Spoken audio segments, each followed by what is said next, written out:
Muy buenos mediodías, Cars a la Carta abre nuevamente sus puertas y antes de darle la bienvenida a Steffi, le queremos agradecer mucho al equipo Aston Martin, a Lance Stroll, por este deseo de feliz cumpleaños, porque ayer justamente, día 24 de junio, un día como Es el día más argentino para los argentinos. Y además aprovecho porque los chicos de Boca se acaban de ir. Y bueno, ayer fue el cumpleaños de Riquelme también. Tenemos a A Riquelme, a Messi. Messi, tenemos...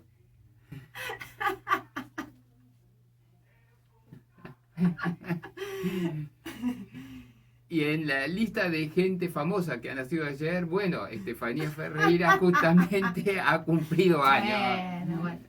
Ahora, Muchísimas gracias, muy exagerado. Lo que sí me sorprendió fue el video de Aston Martin, realmente no me lo esperaba, así que se agradece públicamente. La verdad que no, abrir el mail, lo mismo que Fundación Landru, también mandarle un beso muy grande, muchísimas gracias. Muchísimas gracias a todos los que estuvieron en Twitter mandándome un mensajito. Gracias a José Telaeche, que ha sido chef de Cars a la Carta también, no solo por desearme feliz cumpleaños, fue el primero con Hora Europea, sino además por haber compartido el artículo, donde el que escribí ayer recordando a Fangio tenía que ver con un poquito de tango, que no es muy conocido por la gente. Así que después por ahí hablamos un poquito de eso. bueno, esto te lo voy a dejar. Dale. Le damos ahora sí la muy bienvenida a todos los oyentes. Ahora sí, Andrea ya no está con toda la telemetría de lejos, sino que está acá en patio de boxes. Y hoy tenemos un programa que va a ser diferente a los programas que estamos habituados a ofrecer en Cars a la Carta. Porque va a ser un programa de doble entrada. Ajá. Va a ser un programa de doble entrada. No vamos a adelantar nada más. Acá lo tenemos a André, que puede dar fe que yo no traje nada. No, ¿Sí? es verdad, no hay un papel, no hay nada. Tiene 3 papeles, Edgardo. Yo no tengo nada de nada. Porque justamente el primer menú del día de hoy lo va a ofrecer justamente Estefanía Ferreira. Yo la voy a entrevistar. No, perdóname, discúlpame. ¿Por qué las mujeres siempre primero? ¿Y si te entrevisto yo a vos? Bueno, me gusta. Cambiamos. Tomamos la posta. Claro. Bien, entonces voy a ser yo el primer chef Vas del a día. ser el primer chef del día, así que lo presento, profesor Edgardo Samuel Berg, él es profesor de inglés, además está junto con el mobiliario en Deportea Mar del Plata, hace más de 20 años profesor de inglés en la Escuela de Periodismo, periodista él, yo voy a contar una infidencia porque todo el resto no lo sabe, él tiene los cuadernos guardados con los recortes de diarios de cada una de las carreras desde 1984.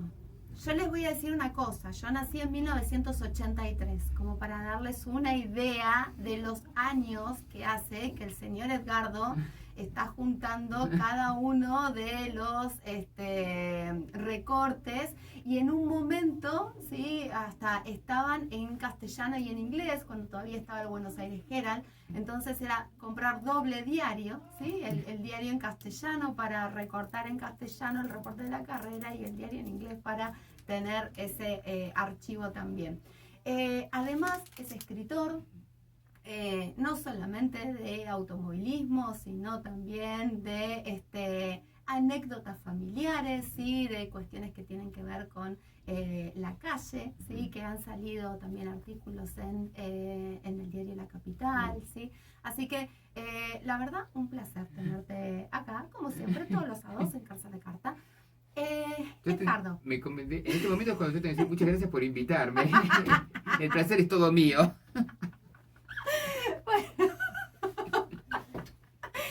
Avisamos que iba a ser un programa fuera de lo normal. Avisamos, ¿sí? No nos crean locos.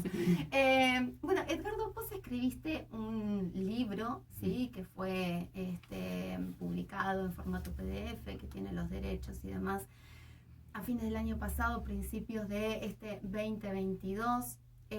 Una infidencia, lo escribimos casi en paralelo, nos íbamos retroalimentando, y que tiene que ver con las casualidades o las causalidades a las que se vieron envueltas para que Fangio llegara a la Fórmula 1, ¿sí? Entonces nosotros nos vamos a situar previo al inicio de la Fórmula 1, previo a 1950, ¿sí? Y lo primero que te quería preguntar es, vos en tu libro, ¿por dónde arrancás? ¿Arrancás con la etapa de Fangio desde el TC o arrancás desde la posguerra, después de la Segunda Guerra Mundial? No, Steffi, yo arranco mucho antes del TC. Ajá. La historia comienza, vamos a decir, este año se cumplirían 100 años desde que comienza esa historia. Comienzo en el año 1922, donde creo que hay uno de los hechos fundamentales que, si bien no fueron directos, aunque parezca mentira, a la figura de Fangio, pero creo que son los que empiezan a desencadenar lo que va a terminar siendo Juan Manuel Fangio en la Fórmula 1. Uh-huh.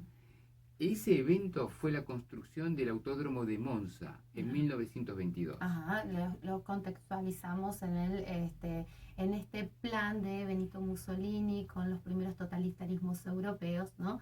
En esta, que era también una parte de difusión del deporte y difusión del turismo adentro de Italia, ¿sí? Para parte de la reconstrucción post Primera Guerra. Y también lo que plantea fue una especie de conflicto. Yo siempre, después de haber empezado a trabajar, vi que hay una especie de conflicto, una enemistad entre dos ciudades muy importantes en Italia, como son la ciudad de Milán y la ciudad de Turín. Uh-huh. ¿Por qué nos basamos ahí? Porque Turín sabemos que es la base de la Fiat, mientras que Milán, la más artística, la más, vamos a decir, de nivel no tan de fábrica, pero un poquito más elevado, ha sido la casa de Alfa Romeo. Uh-huh. Entonces, ¿quién se quedase con ese gran premio de Italia? Porque todavía Italia no tenía un circuito formado. Uh-huh. Entonces iba a tener esa preponderancia sobre el otro lado. Uh-huh. Y terciaba la ciudad de Brescia, Ajá. que está también en una especie de triángulo industrial en Italia. Bueno, termina ganando el Parque de Monza, donde se termina armando este circuito muy a pesar de la gente de Brescia, porque ellos querían ser la base de tener el autódromo en Italia. Mira. Que ellos lo van a perder, pero gracias a un periodista italiano y a 3 amigos más, Brescia va a ser en algún momento epicentro del automovilismo italiano y europeo. Vamos a contarle a los oyentes que quizás no conocen toda esta historia previa a la Fórmula 1 y a las grandes competencias mundiales, ¿no? Que en esta etapa del automovilismo teníamos algo muy importante que era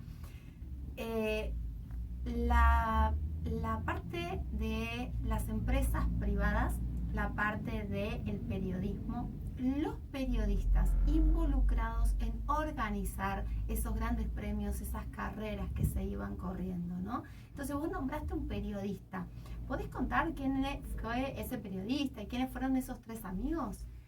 Bien, el periodista ha sido Giovanni Canestrini, un hombre que los que lleguen al libro, lo puedan leer el libro, van a ver la importancia que tuvo Canestrini para el automovilismo argentino. Yo creo que hoy por hoy la figura de Canestrini está olvidada, pero para mí fue fundamental para que Argentina tenga su lugar en la Fórmula 1 en los años 50. Después está Renzo Castañeto, los otros nombres en este momento no los recuerdo, pero trabajaron uno con la parte de publicidad, de propaganda, el otro con la parte de reunir la forma económica, y estoy hablando de estos 4 amigos que hicieron las famosas 1000 millas, la Mille Miglia, que fueron desde fines del 20 hasta el accidente del Marqués de Portago en 1957, el sinónimo de lo que era el automovilismo de carretera en Europa. Mira. No hubo otra competencia que llegase a ese nivel, y la idea justamente era hacer una especie de trébol, donde Brescia estuviera en el medio. Entonces iban para un lado, iban para el otro. Eran 1000 millas, 1600 kilómetros. Y vamos a decir, el que ganaba las 1000 millas tenía, él como hoy en día ganar las 24 horas de Le Mans o ganar las 500 millas de Indianápolis. Tenía ese salto de calidad. Mira. Todos lo querían ganar. Se tejieron historias sobre las 1000 millas, que no vamos a ahondar en este momento porque no es parte del cuerpo del libro. No, por eso yo te preguntaba con respecto a los nombres de estos periodistas, ¿no? Bueno, y vos me decías que te ocupás desde 1922 del autódromo en Monza. Vos me estás nombrando a Giovanni Canestrini. ¿Y dónde entra Fangio en todo esto?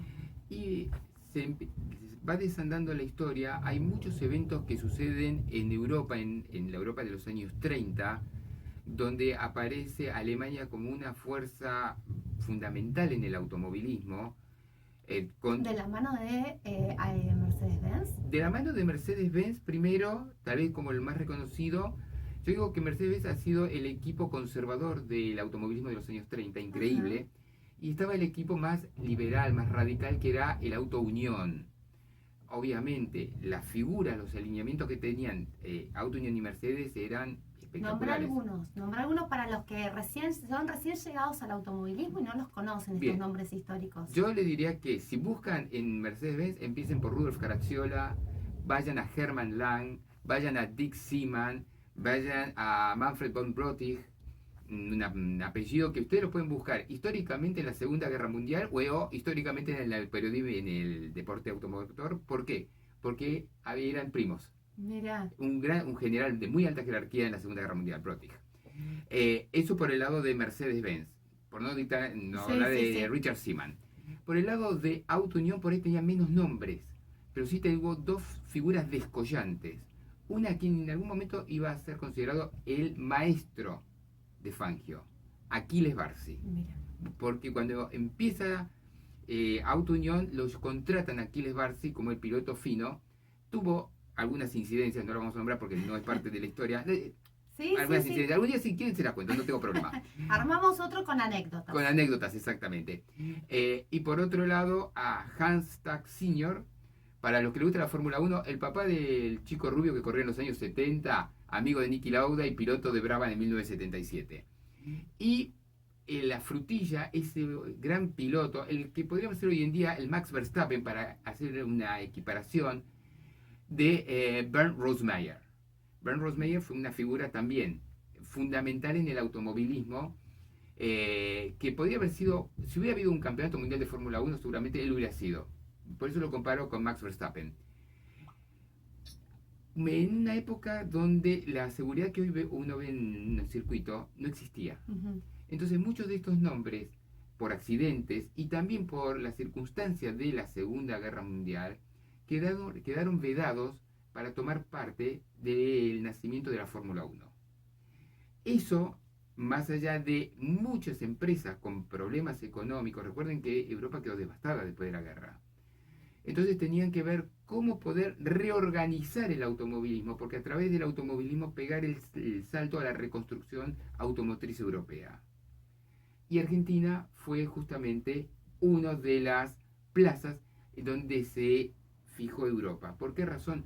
Porque había base económica, había amor por los autos y había figuras preponderantes que la gente seguía. Y esas figuras preponderantes, dos salidas del corazón del turismo carretera. Por un lado, el libro que es justamente Juan Manuel Fangio, el emblema de Chevrolet, y por otro lado, como siempre tiene que haber un River Boca pero no lo digo de forma de hacer gritas, sino lo hablo de la manera de potenciarse. Sí. Hablando justamente, Boca nunca sería Boca si no tuviera un River, y River nunca sería River si no tuviera un Boca, porque no tiene eso donde la contraparte. Es como el héroe y el antihéroe, no, los necesitas.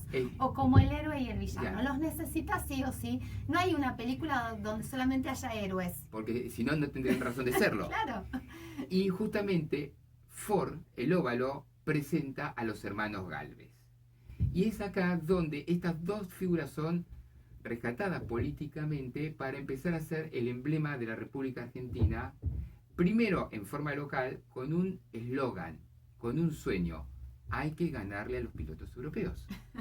Tenemos que ganarle a los pilotos europeos. Por eso organizamos carreras cuando en Europa no se pueden correr. Exacto, en nuestra temporada estival, digamos. Que es diciembre, enero y febrero. Algo que sería una buena idea en algún momento recuperarla, porque en Europa en diciembre, enero y febrero no se puede correr. Frío. Sigue siendo frío, no ha cambiado. Sigue siendo invierno. Y de ahí que a través de las políticas se trae a estos grandes héroes, se lo trae a un Barsi, se lo trae a un Wimil. O sea, yo hablo de Barsi, hablo de Wimil, hablo de nombres antológicos, el Zorro Plateado, bueno, vino Nino Farina, vino Alberto Ascari, Gigi Villoresi, el zorro plateado justamente, se los trae, se los convence que venga, hay una razón económica detrás de eso, aceptan venir y acá se les plantea justamente los gauchos locales, los pilotos locales. Y es esta conjunción la que primero va a hacer que la figura de Fangio empiece a destacar por el resto. Acá en Mar del Plata nosotros tenemos el primer granito que empieza, o el primer escalón, que es cuando Fangio gana su primera carrera internacional. Exacto, en 1949 en el circuito del Torreón. Vamos a decir, ¿a cuánto será? 20 media cuadras de acá, nada más. Sí. Y ese primer paso es lo que va a potenciar a Juan Manuel Fangio, y también se va comentando por qué muchos pilotos no llegaron, aunque tenían, yo creo que, no sé si la misma calidad de Fangio, pero no estaban muy lejos. Y hablo justamente de los hermanos Gales como uno de los grandes nombres. Claro. Y algunos pilotos europeos que tampoco pudieron llegar por ciertas prohibiciones que hubieron. Lamentablemente, porque hubiera sido muy lindo verlos correr desde un primer momento. Se perdieron por la guerra. ¿Esto lo mencionás en el libro? Y por prohibición. Okay, exacto. Bueno.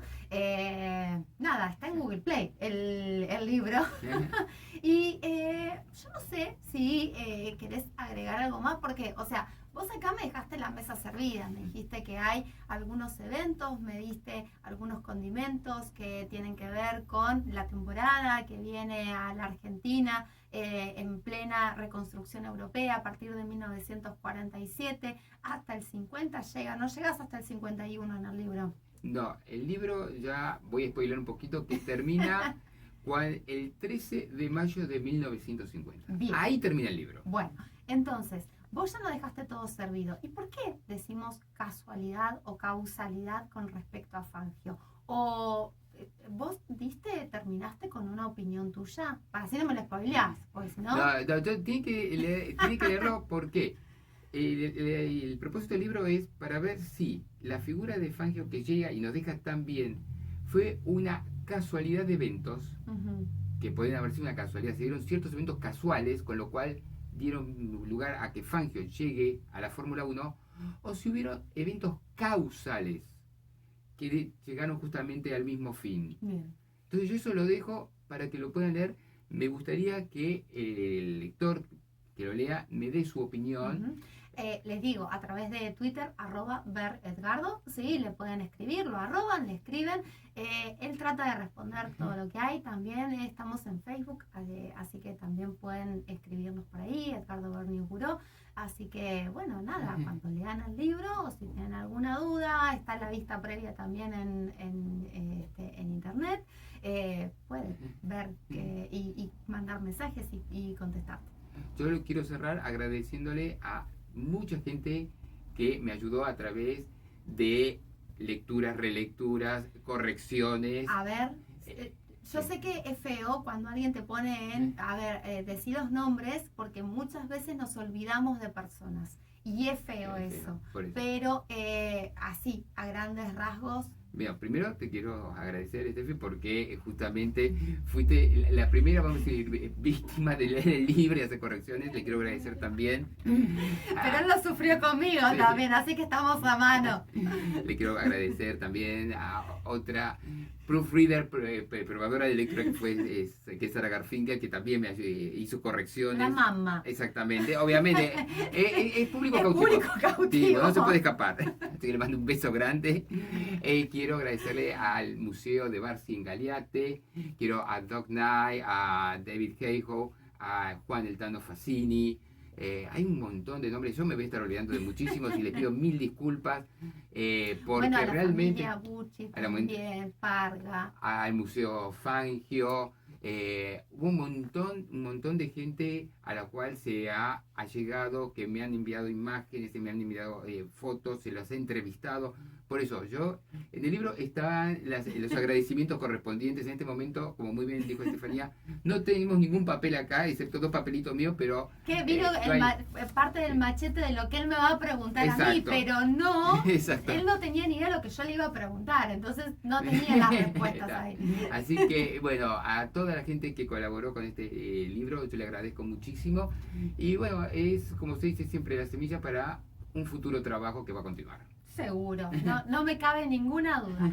Bueno, a ver, vamos a hacer una cosa. André, te pido 2 o 3 cortitas y vamos a venir con el chef del día, que es Jero, y vamos a hablar un poquito de Fórmula 1 actual, ¿te parece? Adelante.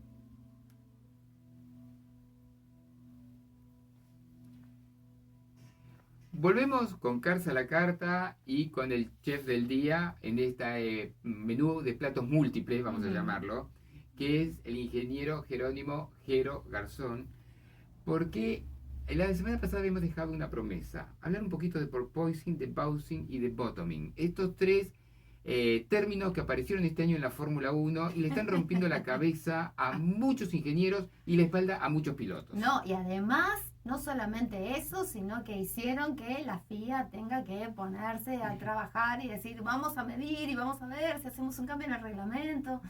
Y bueno, acá estamos. Y qué mejor que justamente un ingeniero para que nos comente cuáles son estos efectos de porpoising, qué es el bouncing, qué es el bottoming en la Fórmula 1. Bien, yo lo que voy a decir es que le vamos a agradecer a Jero, porque él hizo esta explicación en un directo de Twitch, ¿sí? Obviamente pueden pasarse por Jero y Tim en Twitch para poder verlos este domingo, mañana, al mediodía argentino. Me parece que va a estar haciendo uno de los directos también. Creo que va a hablar de aviones de combate. Es muy interesante y me permitió usar el audio. Así que va un agradecimiento muy, muy especial para Jero. ¿Lo escuchamos? Diferencias: bottoming, bouncing y porpoising. Ya adelanto, antes ya de explicar nada, bouncing y porpoising son prácticamente la misma cosa. A esto se le denominó porpoising, traducción así mal hecha del inglés, marsopeo. ¿Y por qué se le llamó así? No sé si habéis visto también a una foca moviéndose en tierra, es algo muy parecido a esto. El tema es que los ingleses, como son muy, digamos, simplistas a la hora de dar ciertas definiciones, el bouncing o cabeceo ocurre a lo largo del eje Y, como acabo de decir, desde el centro de gravedad del vehículo. Sin embargo, el porpoising es un fenómeno que está ocurriendo por culpa de la aerodinámica del vehículo, no de las fuerzas inerciales. Y eso hay que tenerlo muy en cuenta. Es decir, el bouncing, ese movimiento de cabeceo, que haría que el vehículo se moviera como os he puesto antes en ese movimiento de pitch, ese lateral movement, como pone aquí en la imagen, ese bouncing afecta a los 2 ejes. Es decir, desde el centro de gravedad del vehículo se aplicaría ese momento de pitch y por lo tanto el vehículo estaría afectado en los 2 ejes, tanto el eje delantero como el trasero. Sin embargo, el porpoising no afecta al eje delantero o a priori no está afectado por ese porpoising en el eje delantero, por la simple razón de que el eje delantero es donde está el ala delantera, está justo por delante de ese eje y por lo tanto le surte siempre de carga. No hay, a no ser que el ala delantera entrara en pérdida, pero es una cosa muy extraña que una ala delantera entre en una pérdida tan brutal. Entonces lo que sucede en este caso es que el porpoising solo afecta exclusivamente al eje trasero. De ahí esa diferencia. ¿Por qué ocurre, no? Preguntaréis. Bueno, el bouncing, o en el caso del bouncing, ocurre porque los muelles, es decir, el elemento elástico de una suspensión, el elemento elástico es aquel que se encarga de absorber la energía de las ruedas, recogerla, almacenarla y devolverla cuando cese la fuerza vertical que hace que la rueda suba. Ese elemento elástico tiene una frecuencia natural de vibración por el material del que está hecho y por el tipo de fabricación que haya llevado, sea barra de torsión, sea arandela Belleville o sea en Bueno, en el caso de los Fórmula 1 es barra de torsión, en el caso de un vehículo de calle, pues un muelle. La mayoría de vehículos de calle, o ballesta, que también podría ser elemento elástico. Esos elementos elásticos tienen una frecuencia de vibración natural. El asfalto tiene una serie de rugosidades. El asfalto, sobre todo el de carretera, pues no suele ser firme, no suele ser totalmente liso. Y el asfalto de circuito pues también sufre de esas las consecuencias, ¿no? de la práctica de diferentes competiciones que hacen que parte de ese asfalto pues vaya arrugándose. Parecido la superficie a la de una, no sé si habéis probado las Matutano, las rufles onduladas, esas famosas que van haciendo así. Bueno, pues en ese sentido el asfalto pues sufriría de esas consideraciones, de esas irregularidades. El bouncing, el efecto de ese bouncing del vehículo ocurre porque la suspensión es blandita. Las suspensiones blandas o los muelles que se consideran blandos son muelles los cuales no son capaces de absorber, no tienen esa capacidad de almacenar tanta energía. Su comportamiento es más suave y también ocurre que tienen un recorrido. Ese muelle es un poco más largo, tiene una frecuencia de oscilación natural un poco más amplia y por lo tanto las rugosidades del asfalto pueden llegar a hacer que no es que entre en resonancia, pero sí amplificar esa oscilación del muelle. Esto se evita con el amortiguador, ¿no? El amortiguador es el elemento que se encarga de absorber parte de esa energía de oscilación para que el muelle no trabaje, o el elemento elástico no trabaje de una manera brusca, y evitar así precisamente ese bouncing, o incluso evitar también otros fenómenos, ¿no? El tema ocurre cuando un vehículo de competición, sobre todo en competición suele ocurrir el bouncing, el famoso bouncing, es porque la suspensión se ha ablandado demasiado. Y el coche, bueno, pues de repente tiene un comportamiento mórbido y bueno, puede ocurrir porque el circuito, el asfalto esté muy irregular, se necesite que la suspensión sea más blanda para que los neumáticos copien mejor lo que es toda la superficie del asfalto y el vehículo pues no abandone la trayectoria. Con una suspensión muy rígida es posible que las ruedas llegaran a estar en el aire más de lo que deben y por lo tanto perderías mucho agarre. Al final esto es jugar un poco con las frecuencias de oscilación del elemento elástico. Siempre me sale el muelle porque es lo más el muelle, digamos que es lo más visual, ¿no? Para cualquier persona pues un muelle sabe cómo actúa. Una barra de torsión es algo más difícil de entender, pero bueno, ya digo, el elemento elástico y acompasarlo junto con el amortiguador. Es decir, si yo tengo un elemento elástico muy mórbido, necesito un amortiguador que sea más firme para que no esté el coche haciendo lo que está haciendo aquí en imagen el de Leclerc. Con los coches de Fórmula 1, con el porpoising, ¿qué es lo que está sucediendo? Bueno, con el porpoising lo que está sucediendo es lo que veis ahí en imagen, en ese GIF. La parte trasera del monoplaza, porque en este caso es la parte trasera la que lo sufre, mucho más que la delantera. El flujo de aire inferior es un flujo de aire con muchísima energía cinética. Es un flujo de aire que además está trabajando a presión inferior a la atmosférica y por lo tanto está generando mucha succión. De repente se ve interrumpido. De repente ese flujo de aire se ve interrumpido, ese aire no tiene forma de pasar hacia la parte trasera de manera natural y busca otro escape. El problema, pues ese que estáis viendo. ¿Y por qué ocurre? Porque el ala trasera no deja de generar carga aerodinámica. Es decir, en un monoplaza, siempre lo digo, todo es un conjunto, y en este caso no iba a ser diferente. El ala trasera no deja de generar carga. El flujo de aire no se ha interrumpido por la parte de arriba, pero sí se ha visto interrumpido por la parte de abajo. De repente la presión es muy inferior a la superior, por lo tanto al final ese ala trasera termina por cargar mucho lo que es la suspensión trasera del vehículo y termina por hacer ese toque con el suelo. Cuando el coche toca con el suelo, el coche rebota y vuelve a generar otra vez esa succión, se vuelve, digamos, a levantar esa suspensión, volvemos a tener el mismo problema porque se vuelve a interrumpir el flujo y así sucesivamente, hasta que el asfalto se pone más liso o hasta que el coche disminuye su velocidad. O tercera opción, hasta que el equipo decide levantar un poquito la parte trasera del vehículo a costa de perder carga aerodinámica. Simple y llanamente. Eso por ahí. Ya digo, bouncing y porpoising son un fenómeno de cabeceo. Lo único que ocurre es que el porpoising afecta mucho más al eje trasero y el bouncing o cabeceo, como lo llamamos aquí en español, en España, afecta a los dos ejes. No digo que por igual, pero sí afecta de una manera más más clara, ¿no? a todo el vehículo, porque el cabeceo se aplica sobre el centro de gravedad del vehículo. Sin embargo, en este caso, el porpoising ocurre sobre donde se inicia lo que es el difusor del monoplaza. Sabéis que este año el difusor ha visto adelantada su posición. El difusor ya no se inicia en el eje trasero del vehículo, donde estaba, prácticamente se podría considerar que desde la línea que marca el buje de la rueda trasera hacia atrás era donde comenzaba el difusor, es decir, arrancaba el difusor de esos fondos planos el año pasado y anteriores, arrancaba desde una línea vertical, desde el buje de la rueda trasera. Sin embargo, este año no, este año se ha decidido que el difusor va a empezar adelantado a ese eje. Entonces, el porpoising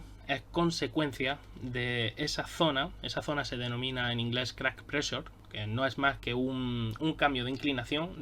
Hay un cambio de inclinación en el fondo, cambio de inclinación brusco, podríamos llamarlo. Y entonces, digamos que ahí es donde se inicia el difusor, donde empieza la succión del difusor. El porpoising es consecuencia de eso, es decir, se aplica el momento aplicado sobre ese eje Y sería en esa zona, en ese área, no es como el bouncing. El bouncing se aplica al centro de gravedad del vehículo. El centro de gravedad de estos vehículos está un poquito más adelantado.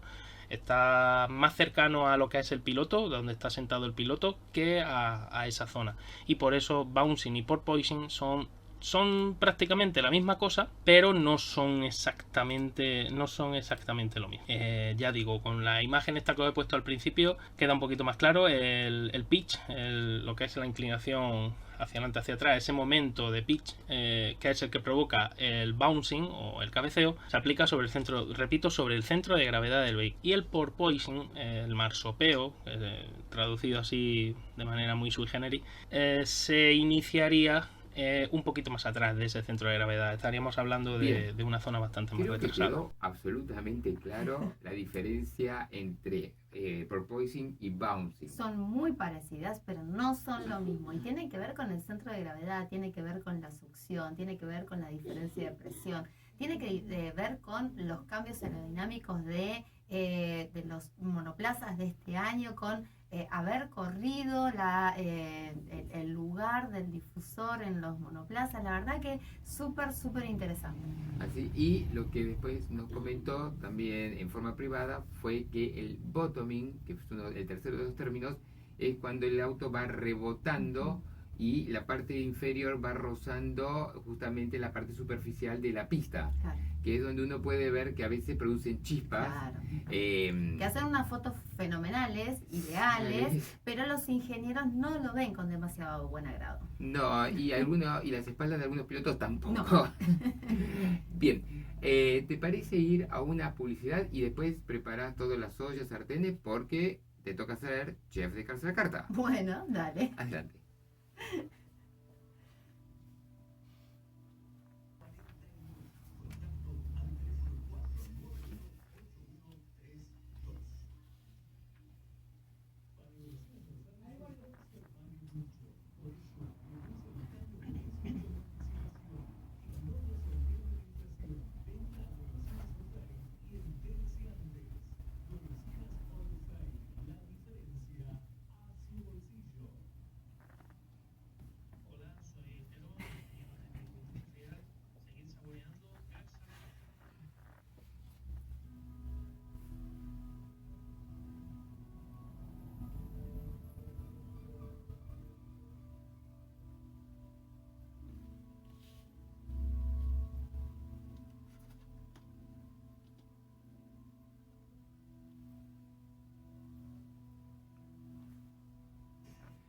Bien, volvemos con Cars a la Carta y ya puedo decir que están todos los implementos acá para la segunda parte del menú del día de hoy. La magia de la radio. La magia de la radio, exactamente, la imaginación.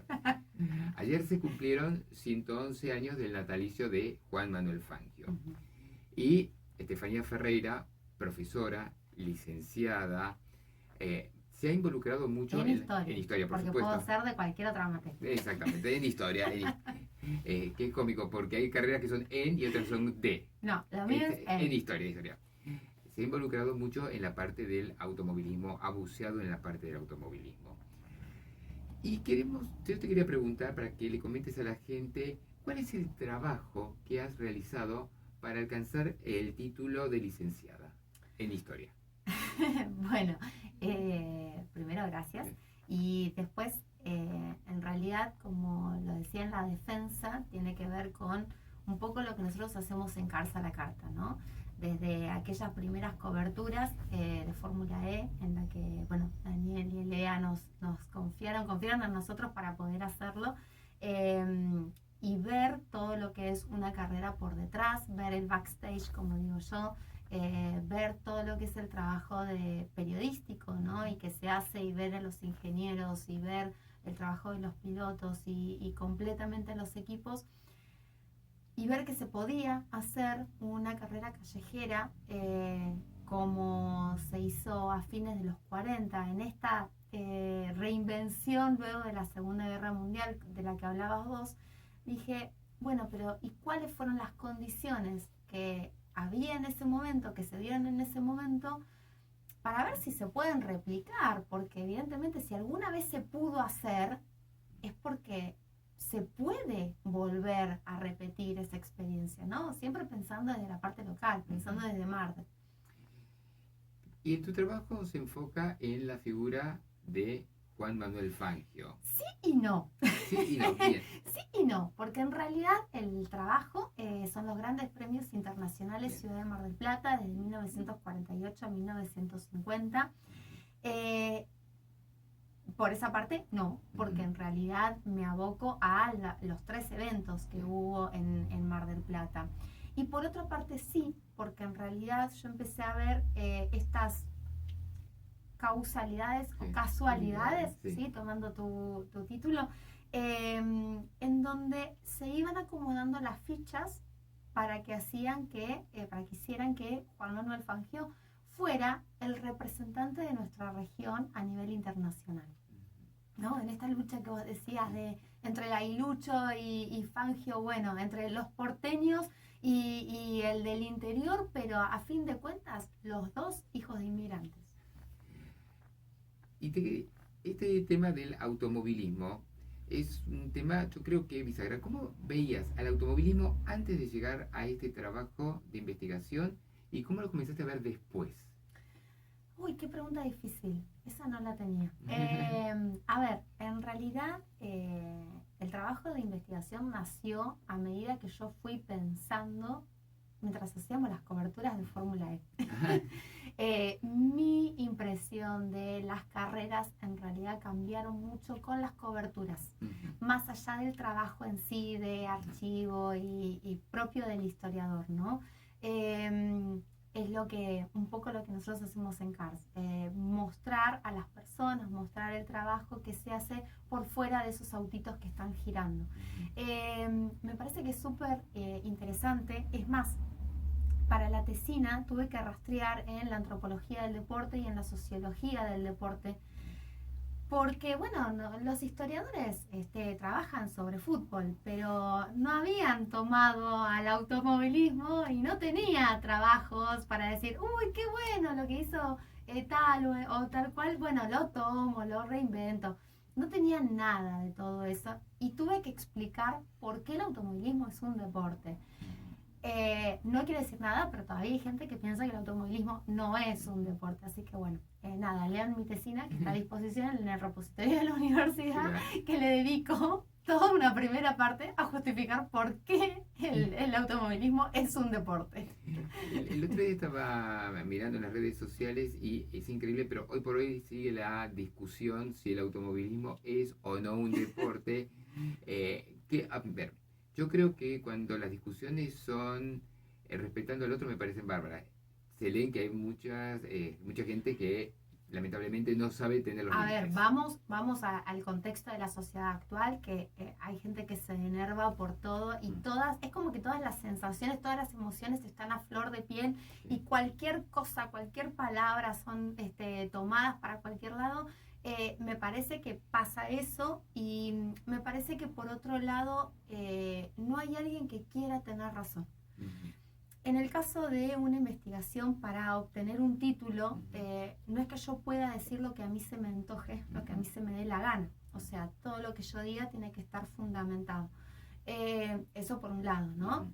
Hay gente que puede estar en desacuerdo con otros argumentos y es totalmente válido, porque como yo le digo a mis alumnos, cuando nosotros hablamos de historia, nosotros pensamos en los libros que nos daban en la escuela y lo tomamos eso como una verdad absoluta. Y la verdad, a secas, es que en nuestra disciplina, es una disciplina social, es una construcción constante, es una construcción que obedece a la búsqueda de los historiadores de nuevas fuentes, nuevos archivos. Un archivo que por ahí nadie tomó y yo lo tomé, y que le hago las preguntas citando a Mark Bloch, ¿sí? La fuente nos va a decir lo que nosotros le preguntemos, nunca nos va a decir algo que nosotros no le hayamos preguntado. Pero viene otro historiador que toma las mismas fuentes que yo y le hace otras preguntas y va a obtener otras respuestas. Y de la misma fuente vamos a ir armando distintos pedacitos de historia. Entonces, no hay una verdad absoluta y por eso nos tenemos que respetar.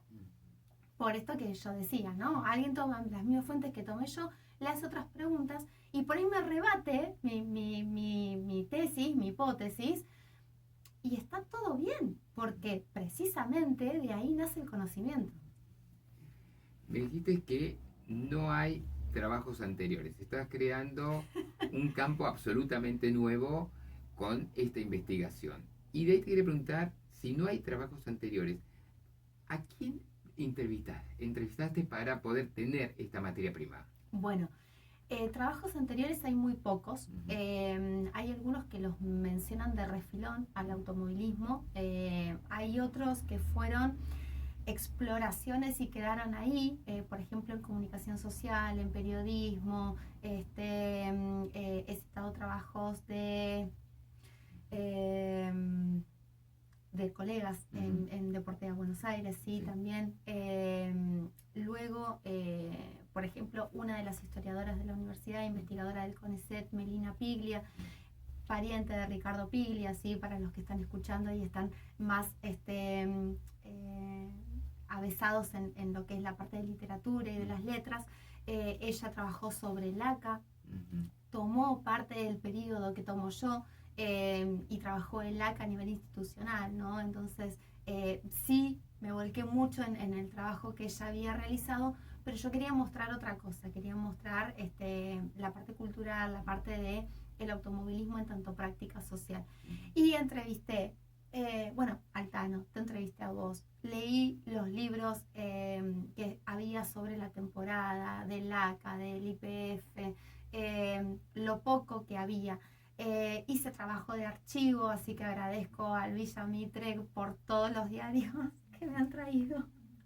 Tengo más de 3.000 fotos de diarios en la computadora, de todo lo que me han traído, porque además no tomé uno solo, tomé todos los diarios marplatenses, incluidos los socialistas. Entonces fue un trabajo bastante interesante. El archivo del Club Quilmes, con Enriqueta, a quien agradezco también, porque tomé todas las revistas del gráfico de ese momento. Solo de pensarlo me río de todo el trabajo que hice. Muchísimas personas que me han respondido. Doug Knight también me ha respondido algunas inquietudes. Paul Henry Cayer me ha mandado fotos. El Museo Fangio, que todas las veces que he ido me han atendido súper bien. La familia Barragán. Héctor Fiorda, que entonces cuando lo entrevisté era el presidente de la Cámara del Plata, para ayudarme a dilucidar esto porque yo me encontré con que había una asociación que no estaba mencionada por nadie, que todo el mundo se la confundía, y yo misma.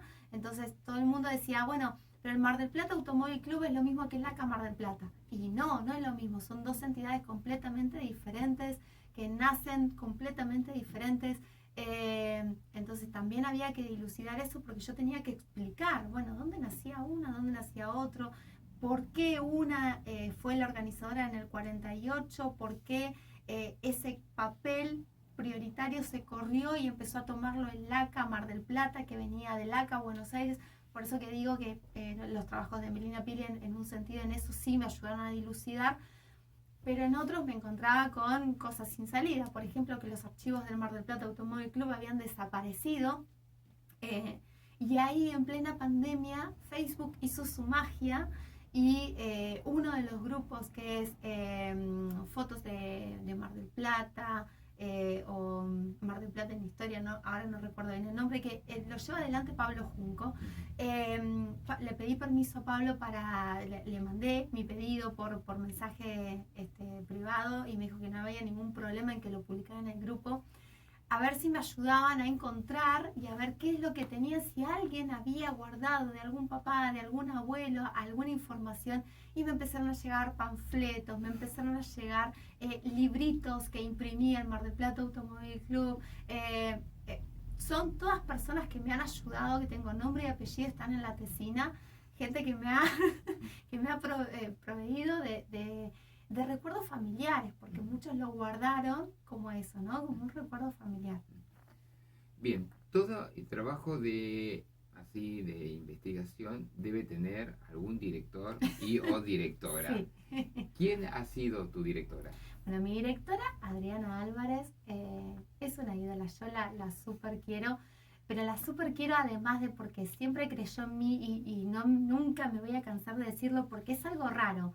Primero, es algo raro que una mujer trabaje sobre automovilismo, sobre todo no viniendo del periodismo deportivo, porque yo siempre digo, sí, estoy acá, estoy detrás de un micrófono, pero yo no tengo título de periodista y no me especializo en el periodismo deportivo.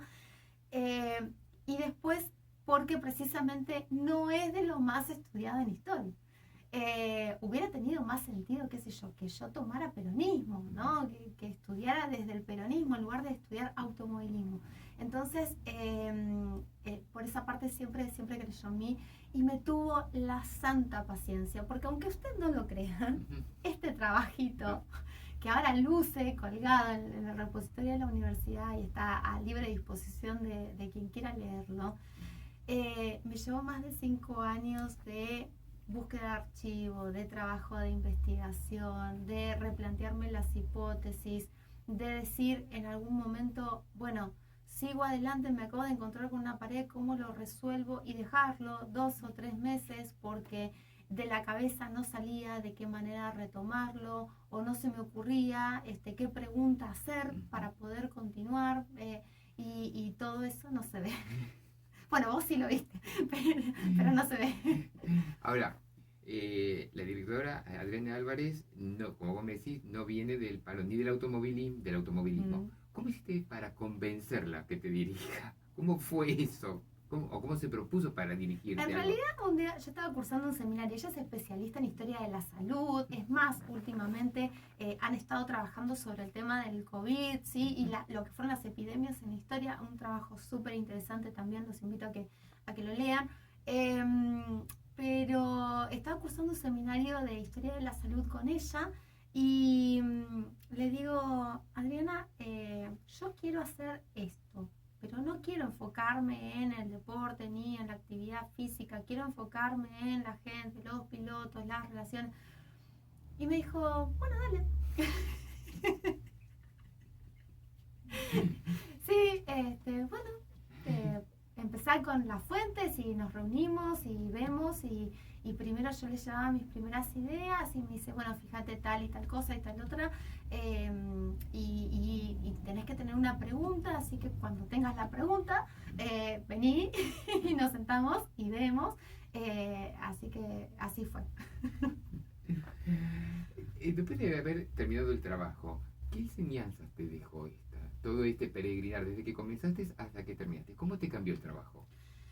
Mira, lo primero que me enseñó fue que el automovilismo es mucho más que autitos girando en torno a un circuito, es mucho más que el ejercicio físico que tienen que hacer los pilotos. El automovilismo es mucho más que autitos girando en torno a un circuito, es mucho más que el ejercicio físico que tienen que hacer los pilotos para aguantar las carreras, sobre todo en una época 48, 49 y 50, donde no había la seguridad que hay hoy en día, donde no estaban, recordemos que recién comenzaba, ¿no? la FIA como ente regulador, y pensar en la profesionalización de los pilotos recién lo podemos rastrear en 1970 con Sir Jackie Stewart, que llevó el primer psicólogo acompañándolo a una de las carreras para que fuera parte de su apoyo, y ahí podemos empezar a rastrear la profesionalización de los pilotos y la profesionalización de la actividad.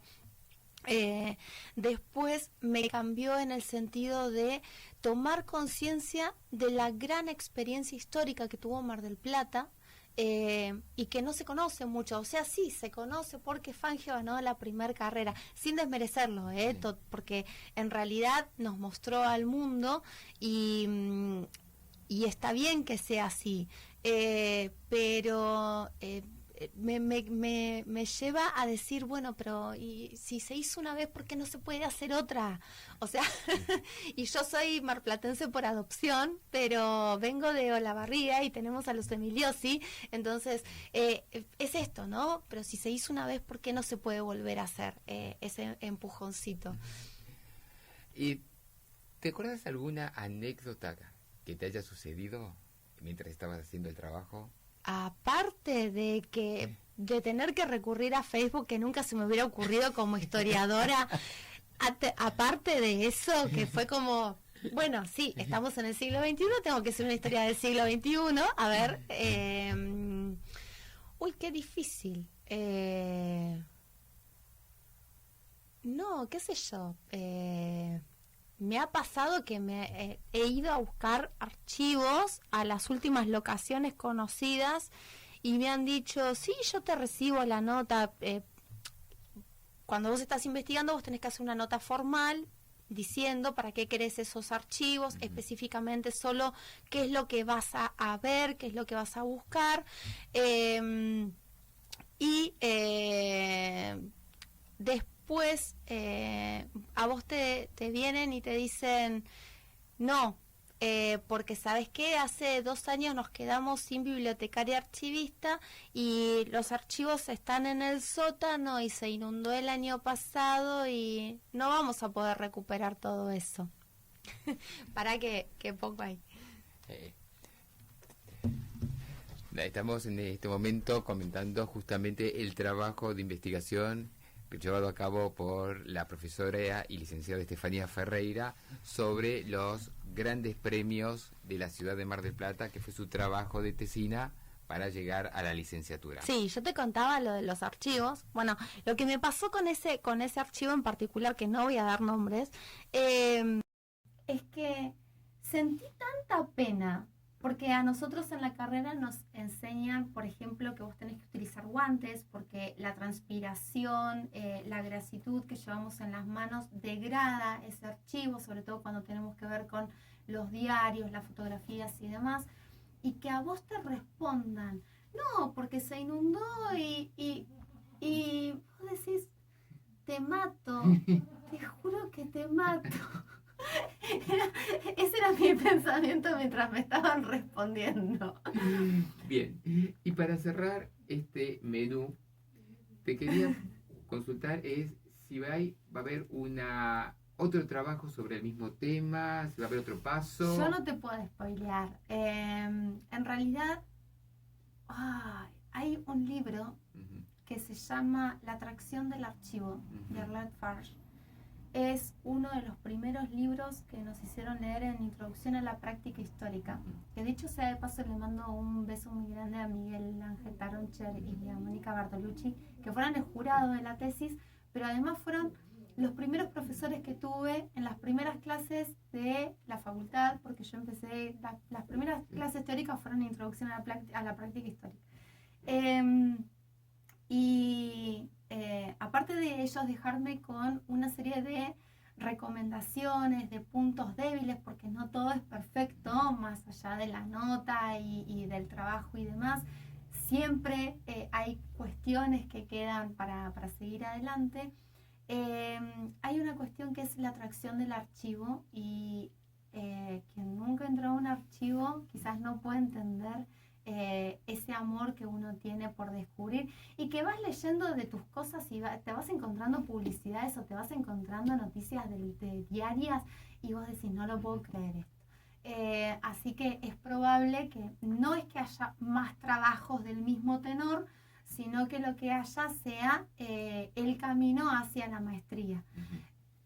Si la licenciatura me llevó 5, Dios quiera que no, pero la maestría quizás me lleve 10, porque además hay requisitos académicos aparte de la propia investigación, así que bueno, veremos. Por ahora está la idea. Steffi, muchísimas gracias No, por por esto. favor. Decimos que si pueden llegar al trabajo, léanlo porque es muy, muy Está interesante. en umadoc.mdp.ar, que es la página del repositorio de la universidad. Ahí no solamente van a tener lo mío, ¿sí? Hay tesis de grado, de doctorado, de maestría que están subidas de los más diversos temas. El que le guste la parte de militar y demás, hay un montonazo porque son muy diversas las investigaciones en la Universidad Nacional de Mar del Plata. Bien, y con esto ya tenemos que ir cerrando. Sí, porque si no, Andrea nos Carta a la saca bandera carta. negra. Saca la bandera negra. Steffi, muchísimas gracias. No, por favor, un gusto. Gracias a vos. Por favor. Andrea, muchísimas gracias, igual que a toda la audiencia, y nos reencontramos, como ya saben, el sábado que viene en Carza la carta. Hasta el sábado.